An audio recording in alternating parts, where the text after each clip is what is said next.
प्रभु जीशुख्रीष्ण नाम प्रतिदिन रोटी आपण मान पुणी स्वागत करुअछु। आज अगस्ट मास 24 तारीख शनिवार दिन 2024 वर्ष। आज ध्यान हेउछि प्रभु पाउलों को आखि खोलिले। पुरुष माने मु बुझी पारुछि जे एही यात्रा केवल माल परिवहन एवं जहाज नुहे बरं आमर जीवन विपर्जय एवं बहु क्षति सहित समाप्त हेबा। प्रेरित 27:10 पद।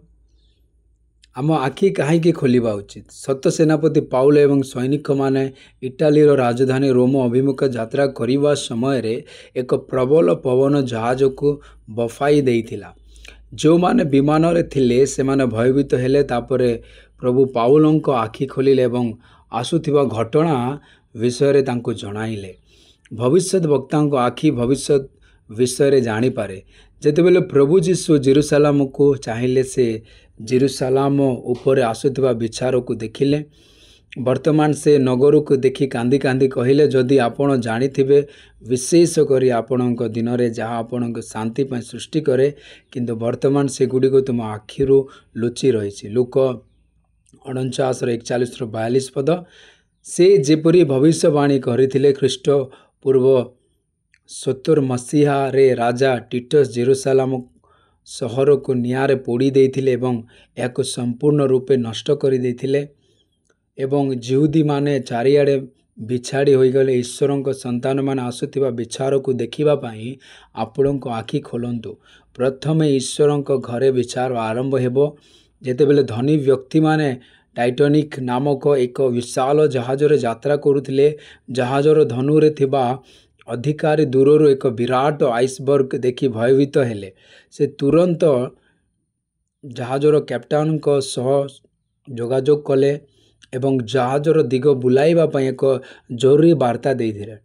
जदि सही कैप्टेन सही वार्ता प्रति ध्यान देई थांते तेबे सही बड़ दुर्घटना को रोका जाई पारि थांता।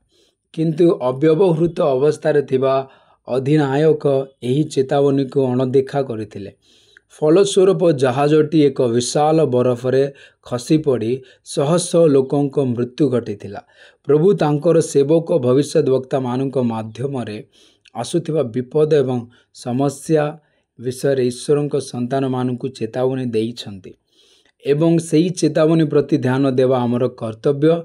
से दिन हवा फलर सौंदर्य को देखिला से सर्पर मनोलोभा शब्द शुणी ले, किंतु तार आखि अंध हो गला जे से फल पछरे ईश्वरक न्याय एवं ईश्वरक आदेश को अवमानना करिवार पाप देखि पारिला नाही।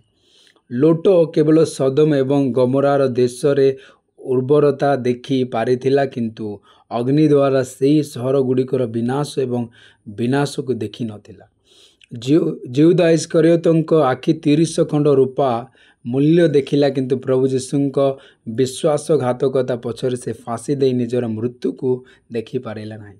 ईश्वरक संतान जदि तुमर आध्यात्मिक आखि खोला जाए तेबे भल हेबो। भविष्य जानिबा पाई भविष्यवाणी आखि पाई प्रभु को पचार। अधिक ध्यान करिबा पाई गीत संहिता 119:67 पद। मोर कष्ट पाइबा पूर्व मु विपदगामी होइतिली, किंतु वर्तमान मु तुमर वाक्य पालन करुअछि। प्रभु ए वाक्य रे आपण समस्त को आशीर्वाद करंतु। आमेन।